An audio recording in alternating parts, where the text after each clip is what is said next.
This is the Home Tech Podcast, show number 104, recorded on January 24th, 2013.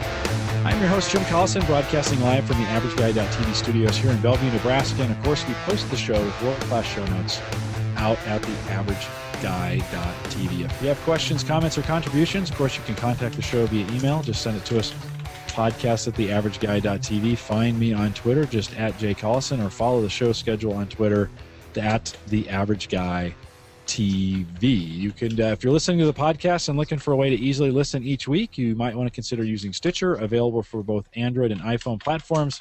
It's a great way to listen to your podcast, both at home and on the road. And, of course, you can always hear Rich typing in the background if you want that as well. Thanks, Rich. You're welcome. You can get all these shows and past shows out at Stitcher, Stitcher.com. Search Home Tech. It's education. No, we're low-key here, Rich. Don't worry about it. We're good. Just mute if you can. Let's see. You can also subscribe to the show on YouTube, youtube.com/theaverageguy, or catch the show each week live, 8 p.m. Central, right here at theaverageguy.tv/live. And don't forget, we have a brand new affiliate link with Amazon. It's just theaverageguy.tv/Amazon. You purchase from that, we roll those commissions back into giveaways here at theaverageguy.tv. And then a couple reminders, a couple show notes coming up. One is, of course, if you're listening to the recorded version of this, we had a partial interview with Ray Ortega. Ray is a podcaster who does podcasting around podcasting. And my daughter said something that's like podcast inception, right? When it's one inside the other, tonight when I was telling her who was on the show tonight. So Ray, I'm actually going to have to go back and finish the interview with Ray. We didn't quite get all the way through that before his internet connection died. And so watch for that in this Home Tech feed, Ray Ortega. That'll be coming out here shortly. Also a reminder, in the month of February, Mike Howard and I from JPEG to RAW are going to be giving away a Drobo FS. And we haven't figured out exactly how we're going to do that yet. But watch for that. Mario Blandini at Drobo has offered to give us one. And so you'll want to watch both sites, jpeg2raw.com, theaverageguy.tv, for the Drobo FS giveaway. It's actually the Drobo that I have, and I really like it. So it streams ripped DVDs just fine on the network. So I like it. And then one last thing, if you're listening to this over the weekend, you're in the Omaha area, Omaha, Lincoln, Des Moines, one of those areas, even Kansas City, we're doing a meetup with Mario Blandini from Drobo on Tuesday, January 29th. Just RSVP, send me an email, podcast at theaverageguy.tv. If you think you're going to make it, Mario's buying the first drink and appetizers while we are there. So you might want to join us. Send me the email, and I will send you all the details back. Again, that's here in Omaha, January 29th. RSVP to me by sending me an email, podcast at theaverageguy.tv. Okay, we got some guys tonight. We're going to talk tech, and I'm going to quickly go through the introductions just so you know who they am. Starting all the way to my right, the host of Rich's Random Podcast Generator, and my good friend out on the East Coast, Rich O'Neill. Rich, how are you? Good, Jim. Freezing cold this morning. Yeah. It's like -2 with a wind chill of, I don't know, down to -14 when I got up and ran off to work. Very cold. The last couple of, very cold. Yeah, very cold here in the Midwest as well. Inch up on that mic for me a little bit, Rich. I'm having trouble hearing you all the way over there. Perfect. And then, of course, next to him, at least on my screen, and it is on the video that we're pushing out as well, and actually I need to fix the video now that we have more hosts in here. But the guy who is behind all things HP microserver N40Ls, John Stutsman. John, how are you? Fantastic. Having a great time here in the prairie. And John, of course, you do a lot with the HP N40Ls. Those things are just super popular right now. I cannot tell you the number of hits that I get on my site, and you're not even writing things on my site for the N40L. Those are all over at thehomeservershow.com, but tons of people seem to be buying those. Tons of traction. Of course, you've got some of the best content over at the homeservershow.com around those. So thanks for putting those things out. Well, it's not me. It's all the people that contribute, and probably the only thing I've really done is just kind of pull together stuff that I've learned, mostly by mistake. And my best learning experience is when I mess something up. That's when I learn the most. But it is a nice little machine, and with the N54Ls coming out, it's packing a lot of power. It has a nice little form factor, and it's really for those of you, most of us, I think, who had the microservers. I had the EX487, but I know a lot of you had the 470s and stuff with the original Windows Home servers. I mean, the microserver is kind of the big brother, and so it kind of nostalgic when you look at it too. So it's got a lot of benefits, and it's a cheap little box that you can bang around, and it just very versatile. Licking. Yeah, very versatile, and it'll be interesting to see the 54Ls as they come out. We're going to talk a little bit about that, so let's not give that all away for now. But sure, we were talking with Rob Greenlee last night on a home server show, well, surfacegeeks.net. I typically podcast for the homeservershow.com, but Dave invited me, surfacegeeks.net. Last night we had Rob Greenlee. Of course, he's all things behind Zune, and actually controls. He's the only guy who controls the Zune catalog right now that has all of these podcasts in it, right? All the things that we do, all the associations with all the podcasts. So if you were a Zune guy, or you had to or a Windows Phone guy, and you've used the Zune player on your PC, the podcast section is controlled by one guy, Rob Greenlee, out at robgreenlee.com. Rob mentioned last night he owns an N40L as well, and so we're going to invite him back, I think, on Home Server Show to talk about he's running Windows Home Server 2011 on his N40L. So very cool. He only has one. Just has one. He's got about 4 terabytes. I asked him. He's got about 4 terabytes of storage on that, and so it'll be interesting to hear his perspective. Yeah, they're reliable little machines. They are. And then all the way to the left, Andrew Morris. Of course, Andrew is our international correspondent down in Melbourne, Australia, and the father of 2 new children that are going to keep him busy. So he will be stepping in and out of the podcast all the time. So, guys, thanks for coming on tonight. John, let's talk a little bit about those N40Ls. Of course, the N54Ls are out, which is the newest version of that server. From what you know, what's the real upgrade on that? As far as what are you getting more in it, and then break the news about the BIOS. Well, you get about 20-25% increase in CPU horsepower, so it really brings it up to a mobile i5 equivalent platform. And in fact, I posted over at Home Server Show. There's a comparison between the N54L and an i5, but I think the big news, and that I put in the show notes, I saw in the forums, several people had used the BIOS mods that originally we thought was just for the N40L, but I had heard that it also worked on the N36, and they had applied it to the N54, and it worked. And after kind of looking into it a little bit more, it seemed like, of course, it should work, because the BIOS that's going out with the N54 is the same, has the same date there, as the BIOS that was with the N40. And I think I've seen a couple of places already too where people have been able to put 16 gig of RAM into the N54. There's some Kingston ECC RAM that's running from like about 170 to 200 bucks of 16 gig that seems people have been pretty successful with.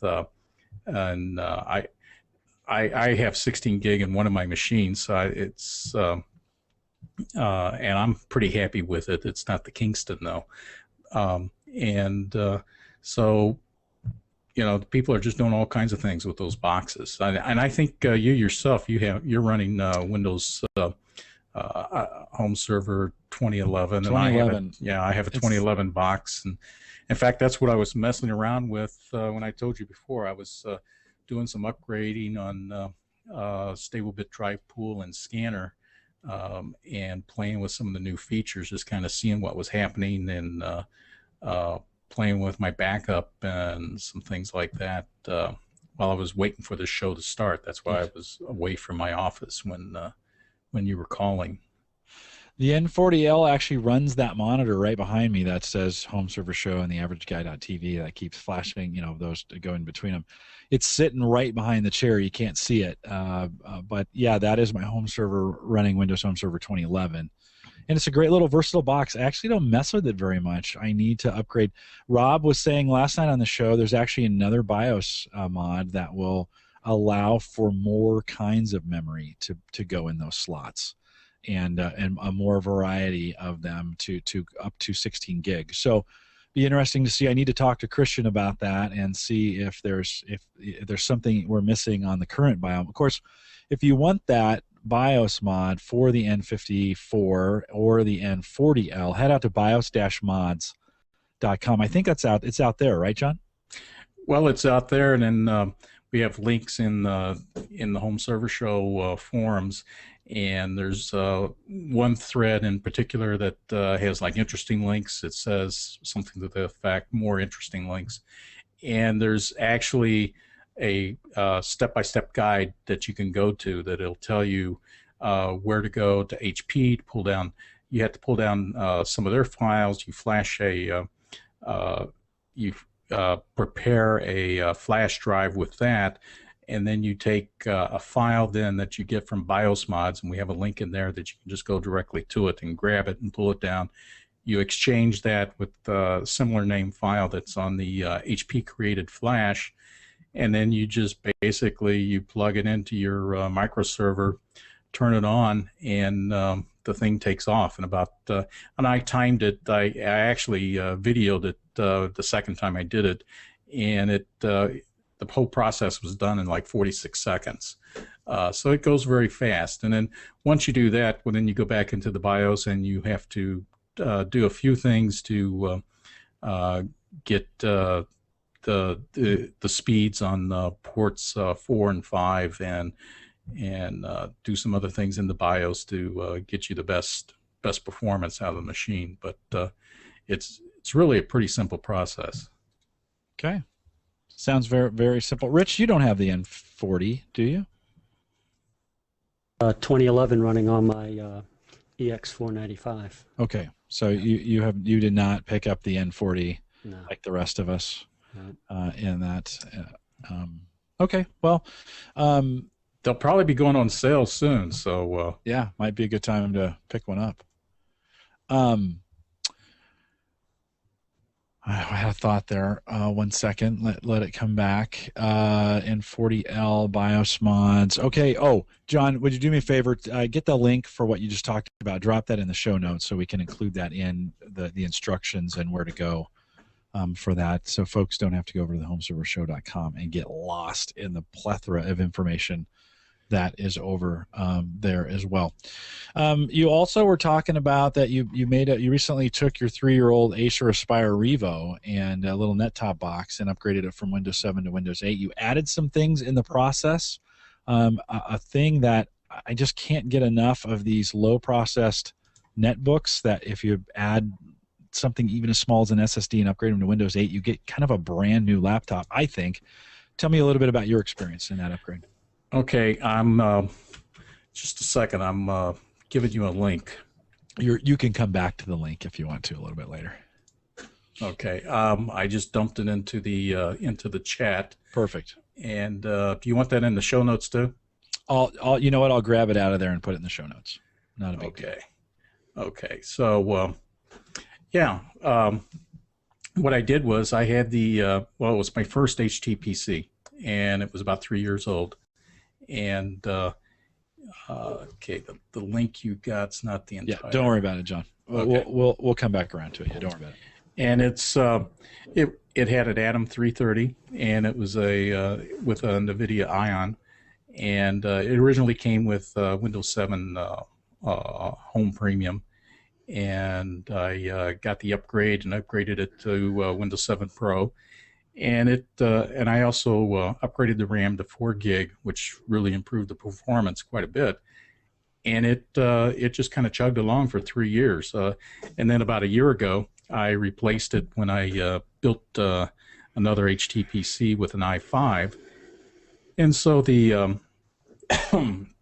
Acer 3610, was kind of on the more of a test box after that, and I used it as a bare metal client to attach to Windows 2011 when I was testing it, and even messing around with 2012 Essentials. But it really wasn't doing that much, and I wanted to repurpose it, and I had a relative that could, they were really looking for a little bitty low-powered PC that they could have in the kitchen attached to a monitor.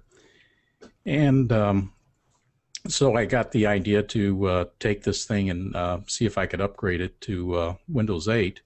And so I did. The upgrade to Windows 8 went great. What I wanted to do, though, was replace the Hitachi drive that was in it. It was a 160 gigabyte drive that was pretty slow, and I replaced that with a 60 gigabyte SSD, a Corsair GT. Excuse me. No, you're good. I should have muted, but anyway. Yeah, get some wine, John. Wine covers a multitude of sins. That's right. It's all good. We're just podcasting.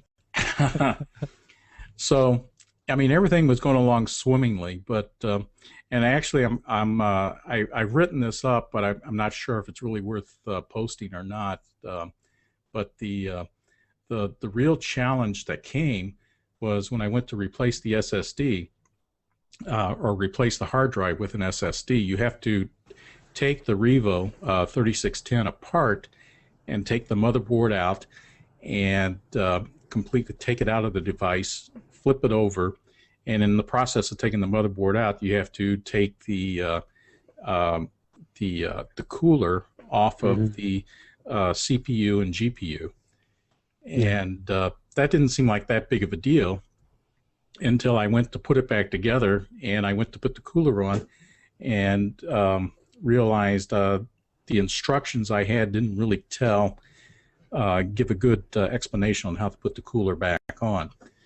So I had posted in the forums some of the things that I tried, but I wasn't happy with the temperatures, and I was worried that there was maybe a difference in the height of the GPU and CPU. When I took it apart, the GPU had like a thermal pad on it, and so my concern was I was going to have to try to find another thermal pad or something. And what I ended up doing was I contacted Arctic Silver, told them of my problem, and they called me right away. I mean, they called me that night after I'd posted it in the forums, actually. And he had looked at the pictures, and he said that he gave me an idea on how to test it to see if the actual heights were offset, and that was to take some very thin paper and put it a thin slice of paper on top of the GPU and a thin slice over the CPU, and put the cooler package back on, screw it down tight, and try to pull the paper out. And if I was able to pull the paper out, that would be an indication that the GPU or CPU height was offset. It wasn't level. So I found out that the GPU height wasn't level. That I was going to need something to kind of shim it up, I guess you could say. And he had suggested going with thermal pads. And I looked at those, and I tried 3 of them, but didn't have good luck with them. And so the other thing I did, even though he had warned against it, was I went to Hobby Lobby and got some copper. The tech store, the seriously tech store, Hobby Lobby, that one. Well, not it's yeah. I guess I'm just joking. I'm being. It's genius that you went to Hobby Lobby to get this. And they came to Radio Shack or something. No, Hobby Lobby had it, and they had it in their crafts section. They had very thin 1/66-inch copper. And so I got a sheet, a 5 by 7 inch sheet, and It's too bad John Zadler isn't listening, because I got out my Dremel and I cut out these little squares. I cut out 2 different size squares and put them on top of the GPU. And of course I filed them down and everything so that there weren't any burrs and stuff on them. And then I had to, they recommend that you tint, your heatsink material. So I tinted the copper and tinted the the heatsink and everything. And actually the copper shim seemed to work really well. So I ended up going with the second copper shim, which was a little bit bigger. And another thing that I found out was I had done some research, and it had been recommended for the GPU that you use like a spread method with the paste, where you kind of spread it, try to spread it all over the head of the GPU. And excuse me. More wine, John. More wine. I found out that more wine. Drink more wine. There we go. Let me just say, when you're podcasting, I always recommend having a good glass of wine by you. It's always good. Or a bottle. Yes. I found out that I could get. I did some research, and I found out that a superior method to that was actually to apply the paste atop the GPU in a cross fashion, a very thin cross from corner to corner, and that when you applied it that way, it formed a more even surface, between the shim and the cooler. And so that thing, it performed pretty well. So that was kind of my sidetrack into John. How long did you work on this problem? I'm impressed. This is pretty This is pretty incredible. I mean, we're talking about a pretty inexpensive Revo, right? That I know you're trying to repurpose it for for the kitchen, but how much time did? I mean, this sounds like it was. You just didn't give up. No. That's why I haven't put any papers up lately on the. Yeah, you need to write more and spend less time with thermal paste. It's interesting though. I think we don't talk. We rarely anymore with this kind of equipment. It works or it doesn't, and if it doesn't work, it's going to get recycled. And if it does work, we keep using it. But I mean, this Revo is a fairly compact unit, right? I mean, everything's kind of jammed into. It is beautiful. It has an Atom 330 in it, and it runs Windows 8 fantastically. Yeah. What we did was, or what I did was, I was keeping an eye out, and I found a 23-inch Samsung with speakers for it was like $119, which was a fantastic deal. And I grabbed that, and that was probably the most expensive thing of the whole package. And my relative, they're using it really quite a bit, and they run Pandora on it all the time for like background music, and they'll they spend most of their time on the desktop, but they'll have. I loaded Home and Student Office 2007 on it just because that's what was on there before, and and that runs really well. Did the trick.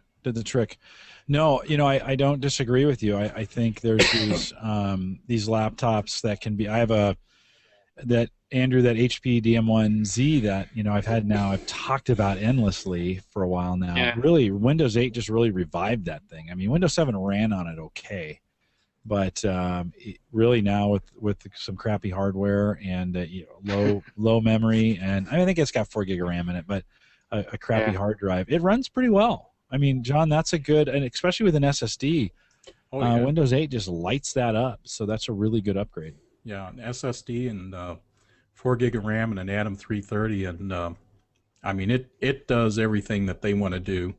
They use it for light duty. I loaded Windows Media Center on it, and but mostly they do most of their media through Netflix and Hulu. So and it does that real well. About the only thing it wouldn't be good for is if you wanted to do HD video like what we're doing. I don't think it would have the horsepower for that. Yeah. Oh, it's gonna. So it's just you can't. At that point, you can't get blood out of a turnip. It's still an atom. It's still kind of.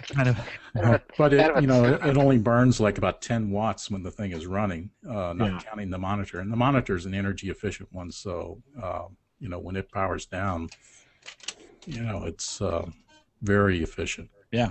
Oh, very cool. Nice project. We should see some. Did you take pictures of it? I took pictures, and like I said, I wrote a report on it. I wasn't sure if it was worth posting or not, so I haven't put it up yet. But okay, I'll take another look at it and maybe put that thing up, because the pictures are probably more interesting than anything else. Well, I think an exercise in getting it done. I mean, that's a problem. I think most of us probably would have given up on fairly easily and said, I'm not going to get all the way, especially with what you went through with the paper and the thermal paste and things like that. So good work. Nice job. I like to dig into that stuff. Yeah, no, I know you like the engineering aspect of it a lot. I mean, you really like to dig in. Some of the best written stuff that we have out at homeservershow.com. You're very thorough in what you do is written by you, and so we appreciate you doing that as well. So very cool. There's been a lot of discussion over at the Facebook page. So facebook.com/groups/theaverageguy. And if you're not a member of that out there, you should be. We've got about 115 or so of us out there. Some of those are my family members. They don't contribute, but that's okay. They wanted to see what I was doing out there.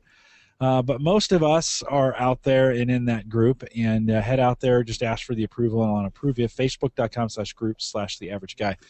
But there's been a lot of smack talk about, and I was going to save this till next week. Next week I'll have Kevin Schoonover on. We're going to talk about it some more, but I'll bring it up to John and to Rich, and Andrew, you can chime in as well. There's been a lot of smack talk about, and not really smack, but Microsoft's security essentials. And we all have been, at least for me, that has just been my go-to antivirus for a long time now, ever since Microsoft kind of made it stable. And yet, lately, there has been some folks, Mike Howard, who have been pretty aggressive about removing it from all his PCs, and it's coming in last in all the in all the reports. And yet, if you go out on the Facebook page, I posted 2 links of one, a very trusted source from Paul Thurrott, who says, "Not a big deal. It's fine. Keep using it. Don't worry about it. Those tests don't mean anything anyways." They're canned. Yeah. Well, talk about that, Rich. Yeah. Well, I don't know that much about it, but I just know that, I don't know. I really don't know that much about it. I just know that geez, I don't even know why I said that. I'm sorry. Back to you, Jim. No, but they're what do I want to say? They work to some antiviruses' strengths and not so well for other companies' strengths. And then you take another set of tests, and somebody else will come out on top. So, I don't know. Okay. What are you doing that you need bulletproof antivirus software for anyway?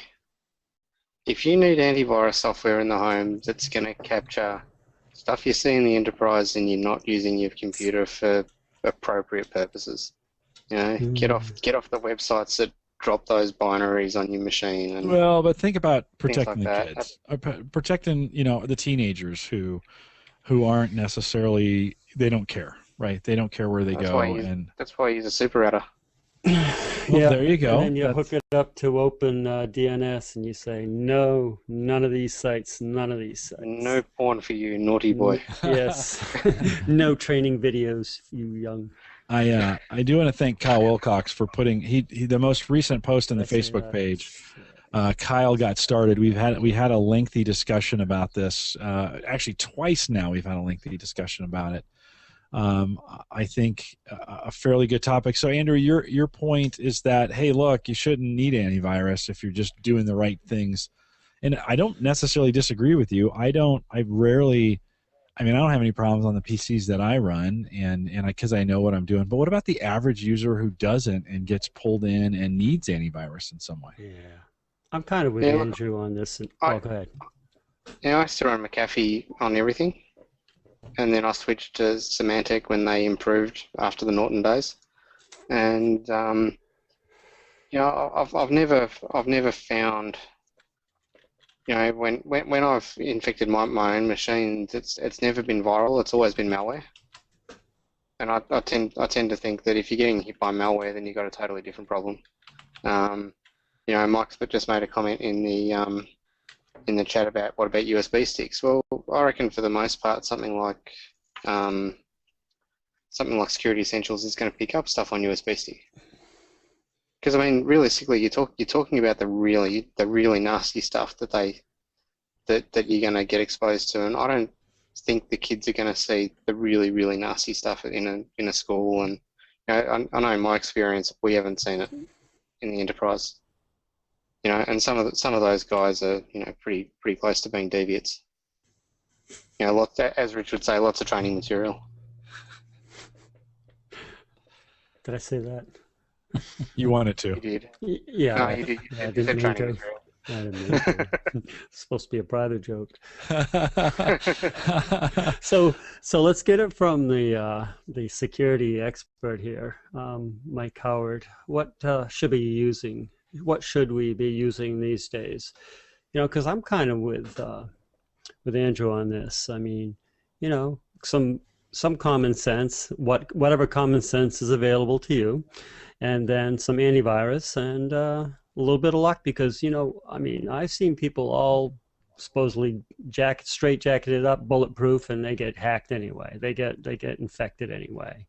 Maybe it's some malware or maybe it's a virus, but they get infected anyway. So I don't know how these people are doing it. Well, actually, I know how these people are doing it. Actually, most of the time it's because they have LimeWire on there and they're downloading MP3s and they still haven't figured out that those things are infected. Right.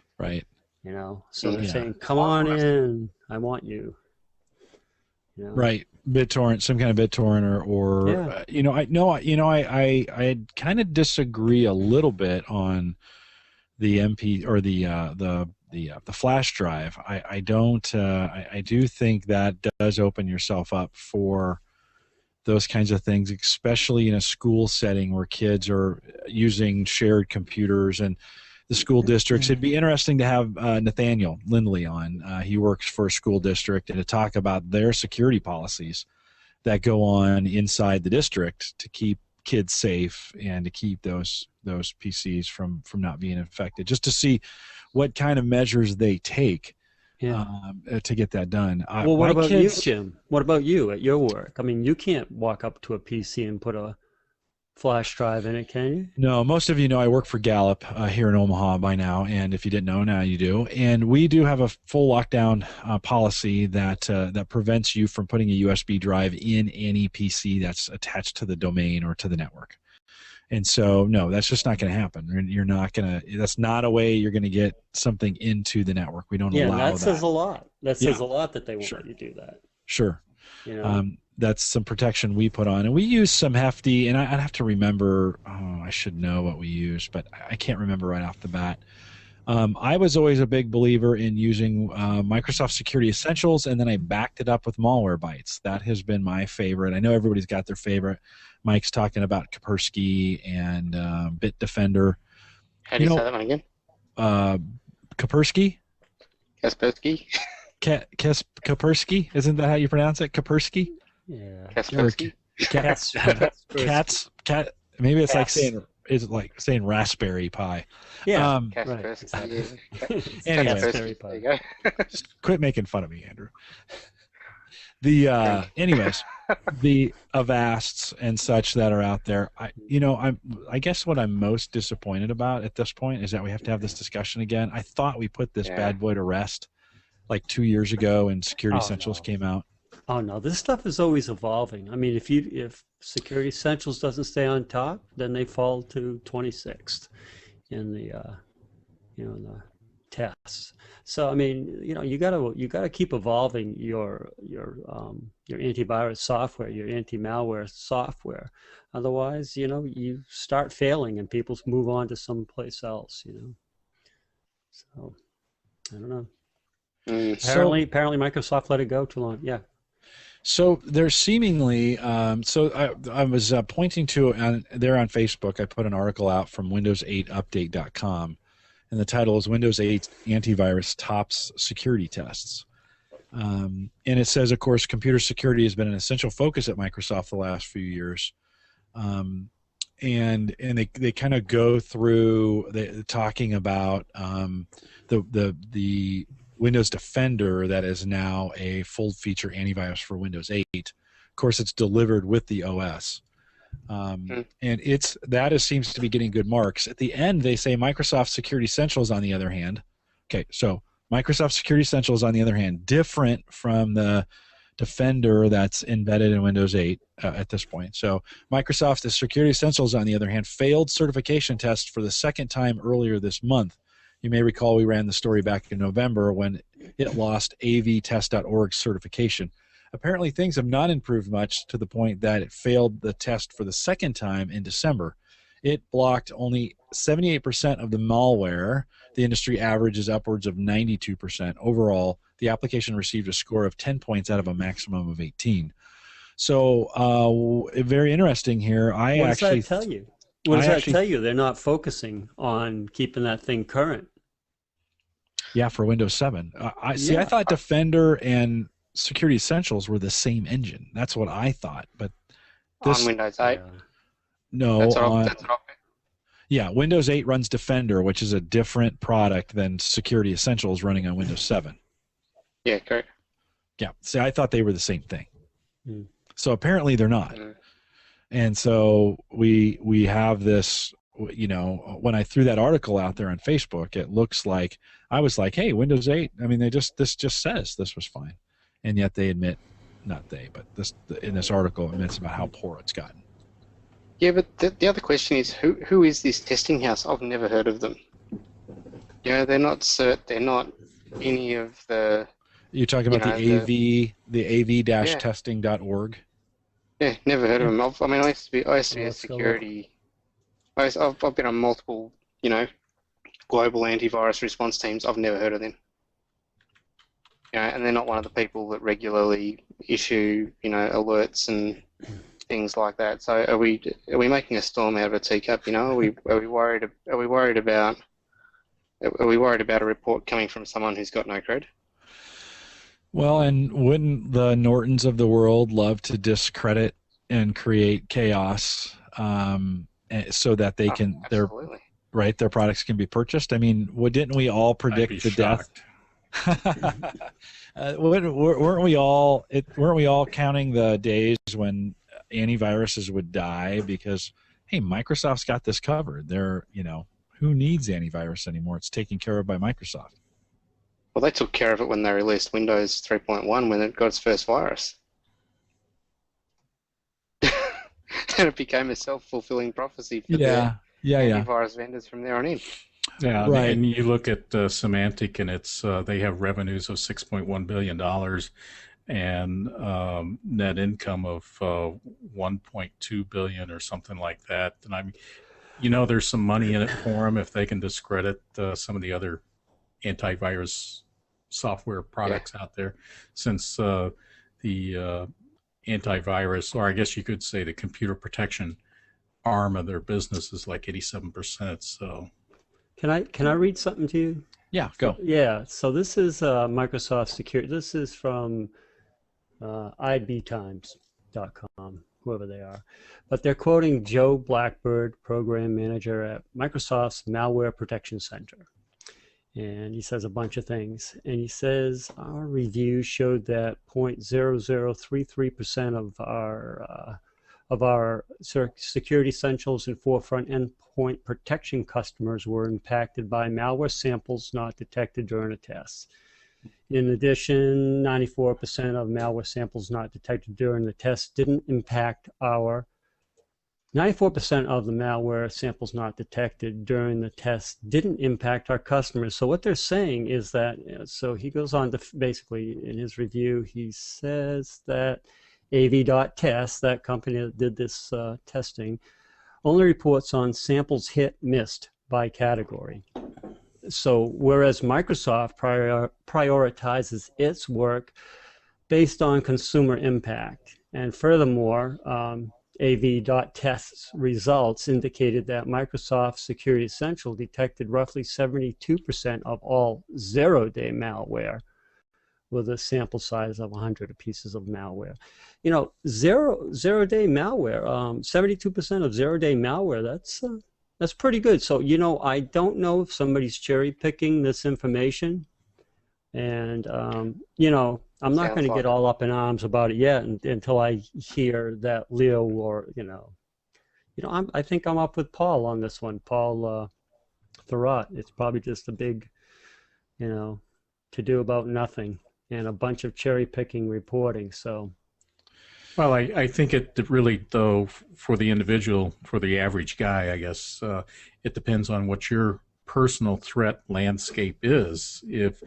Somebody like me, it's just my wife and I here at home, and she pretty much just does things with the iPad, and I have the computer.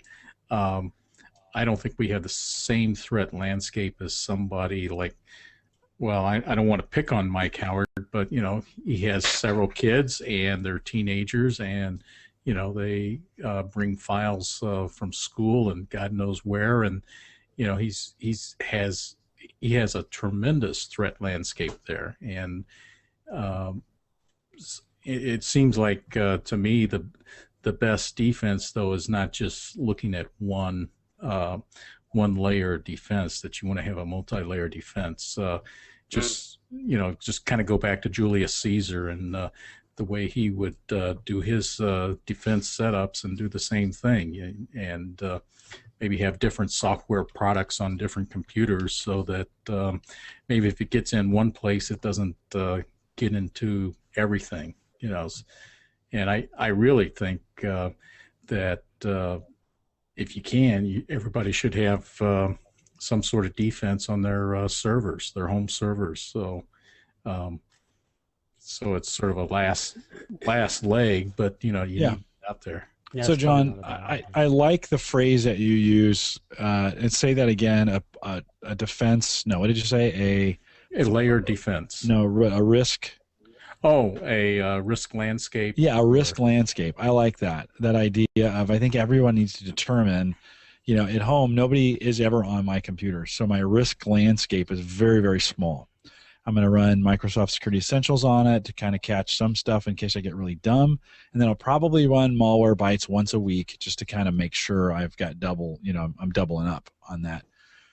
Kids' PCs, maybe a different story. And John, my kids do have access to my home server, so I should probably think about am I worried? Now, I run antivirus on theirs and it never finds anything. So my kids are actually pretty good about their PCs and not bringing things into them. So that I like that idea of evaluating your landscape and saying, what do I need? And then going, I just hate coming back to this discussion. I thought it was over. I don't want to talk about it anymore. And yet, Kyle Wilcox, thanks for bringing that up on Facebook. I don't say that facetiously. It's a good topic. And those are kind of some of the discussions that go on in the Facebook group, and you can join those too. There's, I threw a couple links in there that I threw in the Paul Thurrott's link and such. And so if you want to join in that conversation, we're not interested in flaming each other over it. We're just interested in a good, honest, open conversation around it as well. So you'll have to make that decision. Any other thoughts on that? Did I cut anybody off? Nope. Okay, just one more thing from Facebook real quick. Tim Boyce put in there that if you think you're going to need a Windows 8 upgrade anytime soon, you probably don't want to wait until February because the promotional price of $40 for the Pro version is about to end. I think we all know that, but that if you hadn't thought that through, might be a good idea to go out and pick up a couple $40 versions of it, just so you have them, even put them on the shelf, even hold on to them.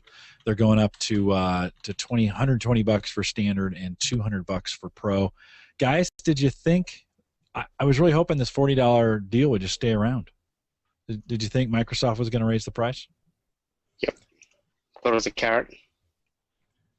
Well, sure. I thought they were going to raise the price, but I didn't know like Pro was going to go from $40 to almost $200. But yeah, it's a great deal. I've pulled down 2 copies, and it's really easy. It's really easy to get and easy to install. Rich, any thoughts on that? Any thoughts on Windows 8? Yeah. Have you bought? How's it going? Is it working pretty good? No. Have you? Are you? Did you buy any at the $40? Does it bother you that it's going up? I haven't bought any. Maybe I will. I'm not sure. I mean, I've got TechNet, so I've got 3 SKUs that I can install, but I actually haven't installed it yet. I installed it a couple times. I says, I can't do this, and I went back to 7. So I haven't thought about it for quite a while. I hear you guys. I'm seeing people around the school actually trickle in. Some of the Windows 8 laptops are trickling in, and so I'm thinking maybe I need to just get past this whole thing. But I don't know. Yeah, and I won't say I don't like it, but it's Windows 7. I'm just so comfortable with it. It's you were going to say? I was going to say, with Windows 8 comes the debacle of Windows Media Center, of course, and a thing we haven't talked a lot about in a while, and I don't necessarily want to rehash it because we've talked it to death, but getting those, now if you're going to go to Windows 8, you're going to have to pay for that upgrade as well. I'm sure that's going to stop happening, that you get the free Media Center upgrade. So I have one Windows 8, no, I shouldn't say that. I have 2 Windows 8 boxes. One of them is running Media Center on it now. It's the HP 310 all-in-one. I'm with you, Rich. I'm for studio and the broadcast PC. I'm going to keep them on Windows 7 for now, and there's no need for Windows 8 and Touch and some of the things that gives me.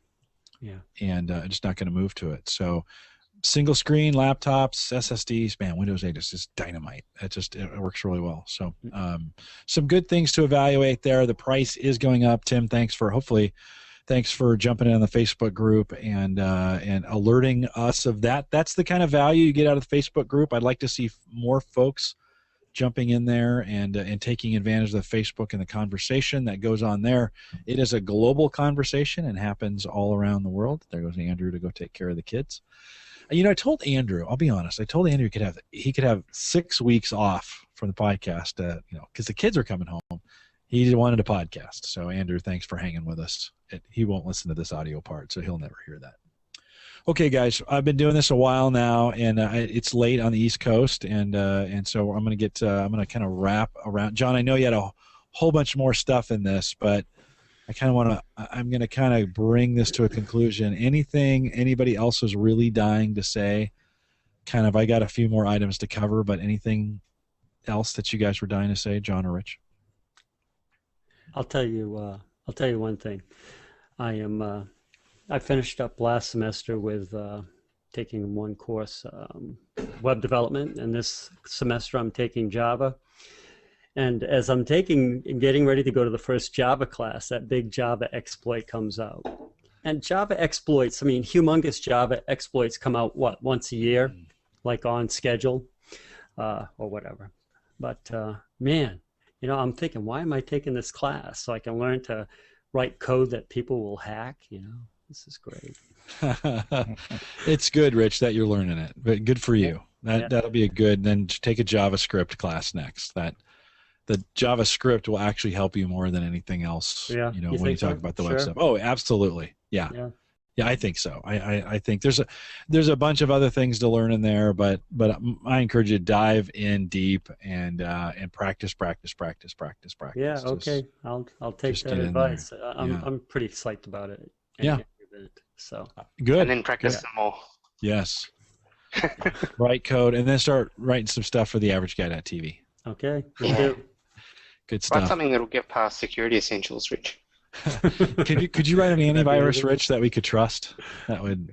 I don't think I could do anything like Wouldn't that be that. great? Antivirus written in Oh my Java. God. Yeah. That would Right. be. It's kind of an oxymoron, right? It kind of is, isn't it? Yeah. It kind of is. John, anything else you wanted to cover? Well, the only thing I think I wanted to talk about was that Scott Moulton had come out with another podcast. And for those of you that have heard of Scott Moulton, he's kind of a guru of hard drives.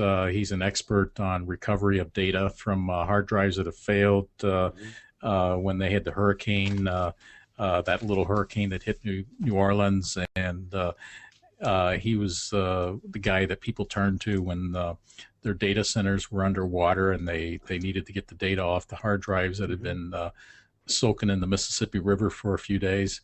And so he has a new podcast out, and it's rather short. And I think if you get a chance, people should listen to it. It's very interesting, and it covers a lot of on SSDs. And I don't know if Mike Howard is still out there, but it also covers a lot about cameras and the cards that go into them, and the different formats and what can be done with them.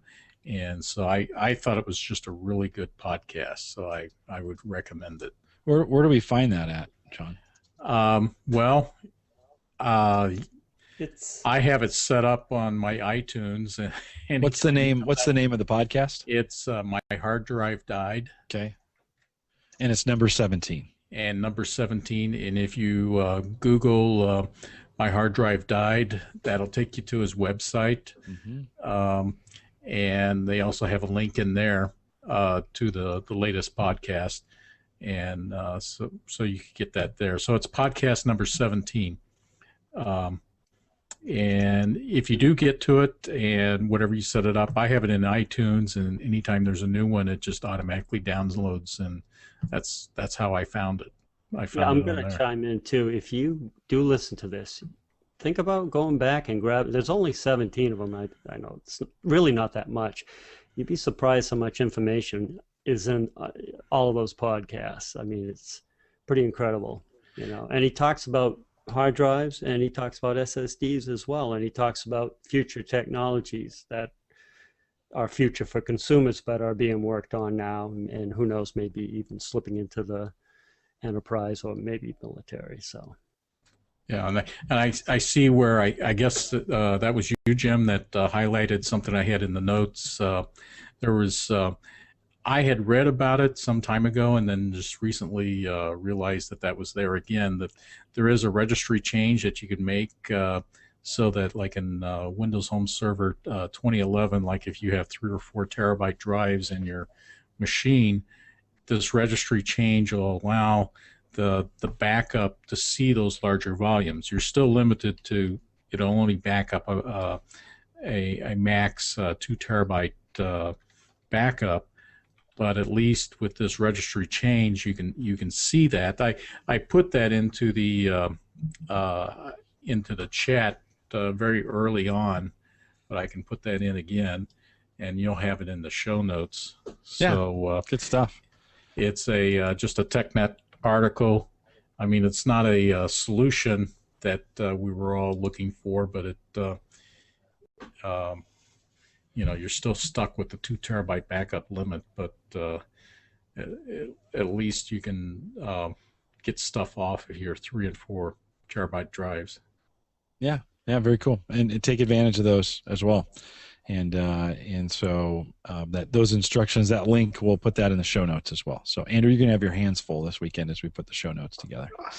I'm gonna have my hands full mixing all this stuff. I've got half of an interview with Ray Ortega and this show tonight, and lots of show notes around it. And of course, we post this on the weekends. I hope that's a convenient time for you. I did make some changes to the podcast recently, and this last one I slimmed way down. So we've gotten some feedback from our UK listeners that 140 megs for an audio podcast was a little large for them at times. Sometimes they didn't go all the way through or complete. And so I actually changed for 103, I reduced the bit rate a bit. So if you noticed, I couldn't tell any difference in the sound. If you did, let me know, podcast@theaverageguy.tv. We're going to slim those down about half the size so that the audio version will at least download a little bit faster onto your phone or your iPod or whatever you bring it onto. And if you're streaming it, it'll stream a little better as well. Of course, you can stream that at Stitcher, Stitcher.com. If you go out there, if you haven't tried Stitcher yet, give that a shot. And it'll stream pretty nice. The audio quality's not as good streaming from Stitcher as it would be streaming it directly from your device. So those are things to try. But let me know, just a little bit of feedback. We always try and make it easier for you to listen to the podcast out there, interested in how you consume it. I also had a request from, let's see, who was it? Shoot. Sorry, if you're listening to the podcast, I should have looked that up. But for an RSS feed for the video. And this is one of those things I never did. We started with audio only, and then we moved over to video that's available both on live stream and on YouTube. And I racked my brain all weekend to think, how can I do this and take advantage of the YouTube feed without having to store all the files on my own web server and push all that content out to you? I'd love to take advantage of YouTube. I couldn't figure out a way to do it. So if you know of some way or some application or app or whatever that would allow users to take advantage of YouTube and download the video to their phone, love to hear from you and give listeners a way to get it. Some folks want to load up the video before they take a flight or a train or whatever and have the video on their phone to watch it. Podcast@theaverageguy.tv. I'm kind of stumped. I could not figure out how to do it. I couldn't find it. There's all kinds of Google stuff out there that talks about the YouTube API. That doesn't work. I can make an RSS feed with that, but it just doesn't. It just embeds the video and does not allow you to download it on the spot. So, yeah, no, I'm not going to just put out a video feed. I'm being a little resistant to that at this point, and I'd really like to take advantage of the streaming and the YouTube stuff. So give me your feedback, podcast@theaverageguy.tv, if you're watching this on video. Not many of you. The audio gets about 6 times more downloads than the video does at this point. So interested in your feedback from that as well. Guys, I did see something come across my email, a couple emails this week. Microsoft Office 2013, if you're on the home user program, that means your work has software assurance with Microsoft. You can now purchase Office 2013 for $10. So what you need to do is check in with your IT staff and ask them if you have software assurance, and then if you do, you are probably a part of what's called the Home User Program with Microsoft. And you actually can get cheap copies of Office. You've been able to get cheap copies of Office since Office 2003. $10. So check that out. I will. I thought I'd put a link in the show notes to that here, but I guess it is not there. We'll figure that out. Check with your IT staff. Oh, and I posted that out as Facebook as well. So the link is out on Facebook. Go to facebook.com/group/theaverageguy. The link is out there. Join the group, and you can get the link that way. $9.95. That's a pretty good deal for Office 2013, right? Mm-hmm. Yeah. Oh, yeah. Yeah, good deal. Did you guys know that Outlook.com, and I'm a big fan of Outlook.com, and now that Google Mail or Gmail has upped their price, they used to have a free service, right? You could get 50 free email accounts for your domain. So I have theaverageguy.tv, I have Jim at theaverageguy.tv, podcast at theaverageguy.tv.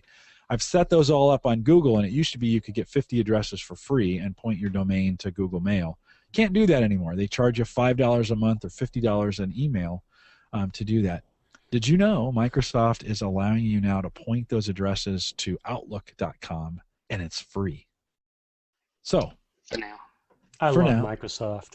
For now, but It's it doesn't so cool. sound like they're ever gonna charge for it going forward at this point. But if you go out to labnol, labnol.org/internet/setup Outlook on custom domain, just go out there, just Google that using Outlook.com with your own web domain. We'll include this in the show notes as well.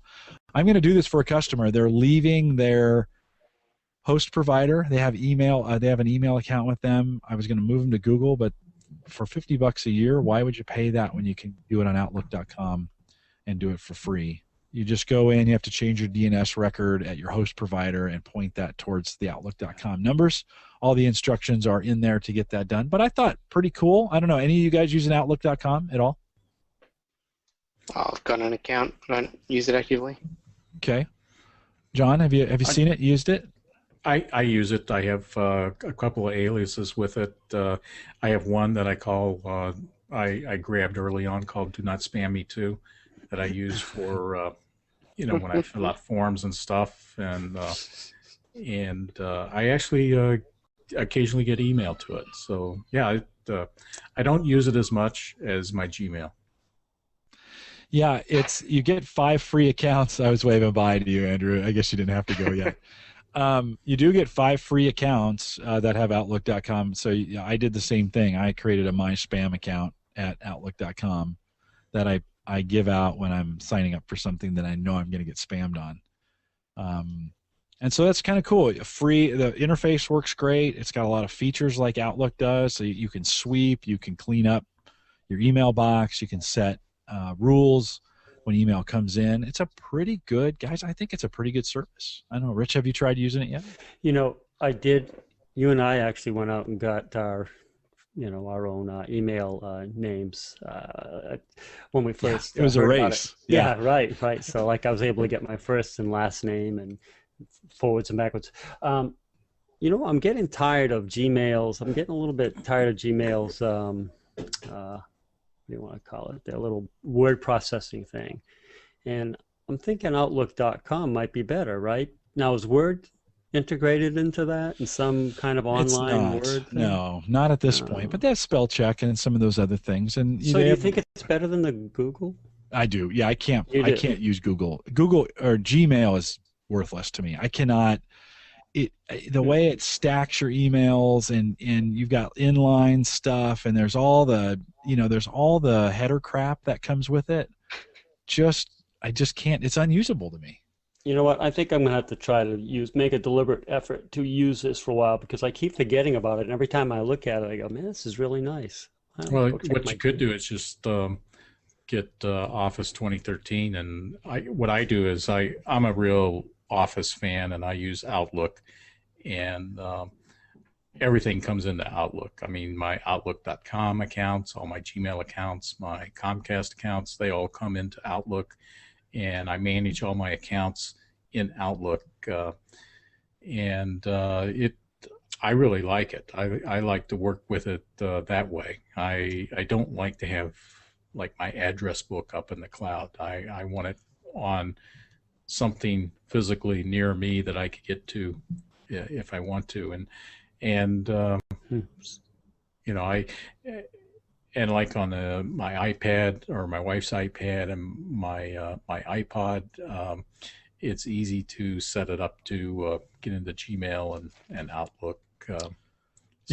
No, I don't like the heaviness of it on the desktop, John. I don't.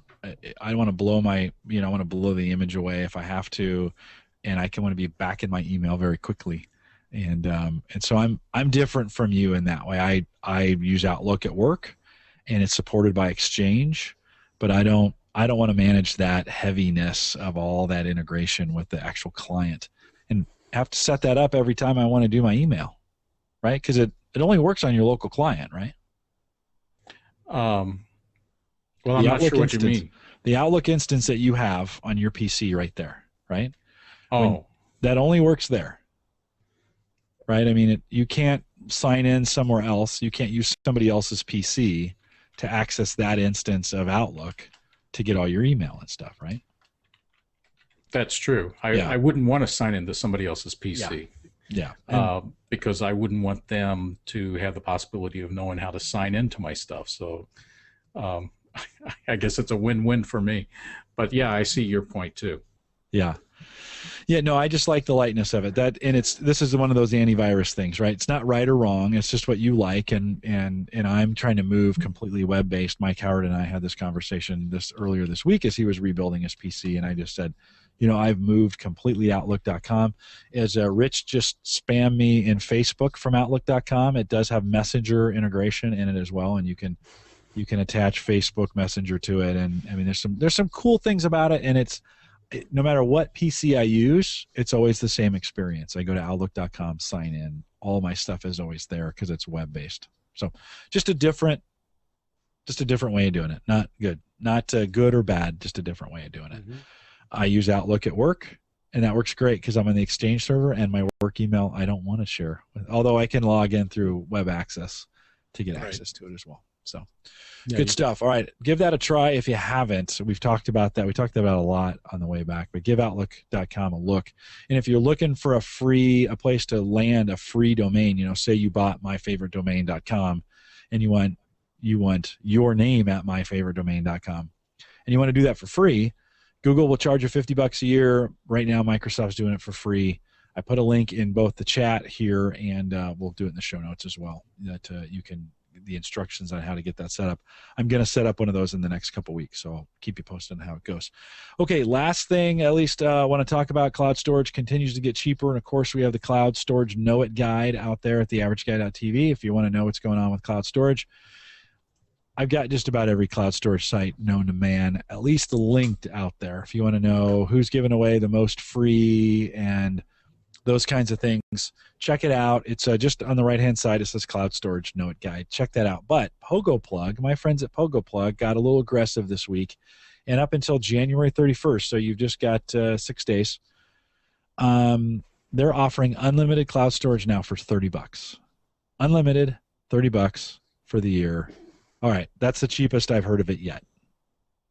For unlimited cloud, $30. And you don't necessarily have to own a Pogoplug device to take advantage of. So they have some software that you download on your PC. It will back up stuff on that PC and move it up to the cloud for you. And it does a pretty good job of backup. No bare metal restore. You're not going to get that home server stuff with Pogoplug, but it's kind of free. I don't know, Rich. Does $30 enticing? Would you consider? It's very interesting. There's no max file size either, which I was looking for. They've taken off. Yeah, I'm glad you brought that up. They've taken off all the restrictors at this point. It's kind of like this. I got an email from their CEO today, and he said, we're tired of people not being able to back stuff up and having restrictions. We are making, when we say unlimited, we mean unlimited. And it's typically $50 a year. So this is the crash plan price, or some of the other ones that we talk about from time to time that range from that $50 to $60. But right now, $29. I know a bunch of guys bought Crash Plan on Black Friday for $3. I know Rennie did out there for $3 for the year when they were doing that funny. The longer you waited, the more expensive it got. And anybody else take advantage of that? John, did you buy any Crash Plan when they were doing that? Well, I won a free Crash Plan at the meetup, so. Okay. Oh, that's right. I got about another 10 months to go. You're good to go. And I'm a Crash Plan user as well, but I'm also a Pogoplug guy, and I'm thinking I might put this on there and move my data up to 2 places, so I'd have it both. I'm kind of Crash Plan, Dropbox, and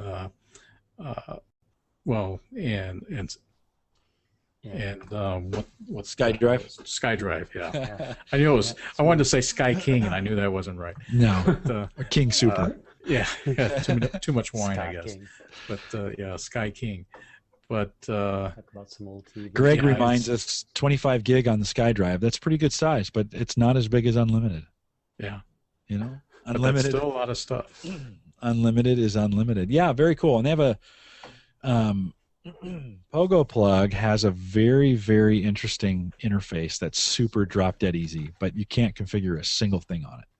So it's just, you point it to a directory and it just bam, it says, do you want to do it, in the case of the Pogoplug itself, the hardware that they have, their specialty is a device that you plug hard drives into and it backs up locally. That's the Pogoplug. That's kind of their niche. In being able to back up your stuff, not to the cloud. You have cloud access to it, but it's stored locally. But the software they have, so it says, do you want to do it local or to the cloud? And it's just drop dead simple. It just doesn't give you when do you want to upload it, how fast do you want to upload it, at what times do you want to upload it, do you want to restrict it at all? None of those options are available in the software. But if you're looking for something drop dead easy for your family, maybe this is the way to do it on a single PC, and you just point it towards the folders you want to back up, and away it goes. Quick question: can you browse your photos and see the photos? Do you possibly get thumbnails of your photos so you can see them, or you just get online? Yeah, online. Yeah. You can. Yeah, they give you the little view. See, now this is sounding even better. Yeah, give it a shot. Pogoplug.com, and you've only got about 6 days. We're recording this on the 24th, so you might want to take a peek at it and see if it's an option. It's just $30. Give it a try and see if you're not backing up to anywhere, this would be better than nothing. So give that a try. All right, guys, it's been a crazy night of podcasting. Remind folks that we are going to do a Rich's Random Podcast Generator this Saturday. Although, if you're listening to the recorded version and you made it all the way to the end, we've probably already done the podcast. But Rich, we're back, right? We're back with Rich's. Yeah. We're back. Yeah. It's back in the feed. Yeah. And if you were a subscriber to Rich's RPG, and we've got Rich. What a big surprise you'll have in about a week. Rich, give us a 1-minute synopsis of what we're going to cover this week. Right. So I met this kid at school, and his name is John Horton. His dad was a electrical engineer for DEC, and then later on Intel, and they worked on CPU development design, and so John grew up in that household, and he's a smart kid, and then growing up in that household, you should hear some of the talks we have. Today we were talking about the theremin and how it's based on, your hand movement and how your hand is part of like an LC circuit, So we're having these kinds of, this guy is great. I just love talking with this guy. It should be pretty interesting, and we might even get into a little bit of security stuff with Wireshark, so we'll see. Good. If you're listening on the live stream, and a few of you are left, theaverageguy.tv/live, 2 p.m. Central, 3 Eastern. Yeah. That is coming up. And then, of course, I will remind you, as I do each and every week, that there's all kinds of ways to find the podcast. I mentioned Stitcher a little bit earlier. Go to Stitcher.com, search Home Tech. You can download it automatically there. We do send the podcast out to YouTube each week, and it's available out there as well. If you want to watch it on YouTube, you can stream that across your phone if you'd like to as well. And, of course, I mentioned that we are trying to find a way to RSS feed that without RSS feeding the video. If you have an idea, podcast at theaverageguy.tv. And our Amazon link is theaverageguy.tv/Amazon. So if you're going to purchase through Amazon, thanks Dave McCabe. He let me know tonight he bought something through it. And if you do that as well, we turn those commissions into giveaway stuff to give away. And actually, we got something coming up. Mario's going to give us a Drobo FS that we'll give away. Mike Howard and I will give away in the first part of February. It'll be a joint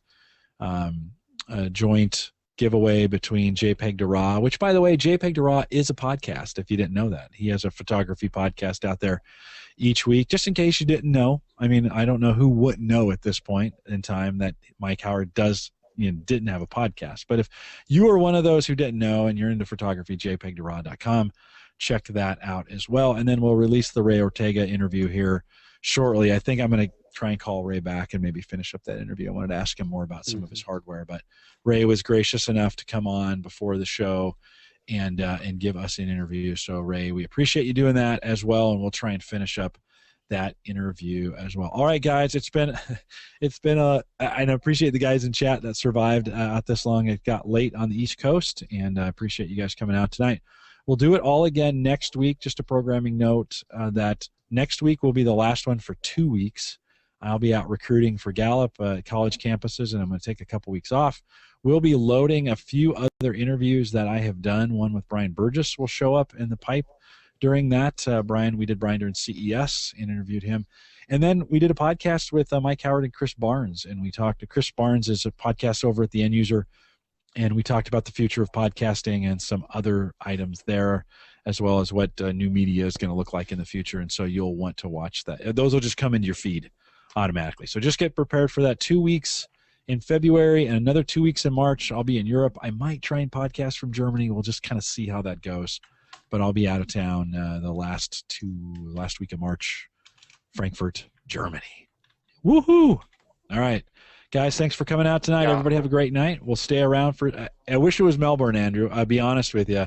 Sarah keeps talking more and more about Melbourne. So I don't know. Having seen some photos of Bend, Oregon, and the skiing up there at the moment, I think we should be in the States. You're probably right. We need to get you guys to the States, and we'll go somewhere and we'll do some skiing together. Wouldn't that be nice? Yeah, it looked like totally unmolested slopes. Totally. Did you just say totally unmolested slopes? Yep. Very nice. I Hadn't had like a it. board. I hadn't had a skier down at Magic. Fresh powder. Nothing better. All right, guys. Everybody have a great night. We'll stay around for a few minutes of post show, but this will end this show. Everybody have a good night. See ya. All right, YouTube. If you're out on YouTube, I got a few viewers still out there. If you want to join us for the post show, I'm going to cut this off because I've been doing this way too long on YouTube, so I'm going to drop it now. You can join us for a few minutes of post show coverage. TheAverageGuy.tv/live. If you're still on YouTube. Thanks for joining.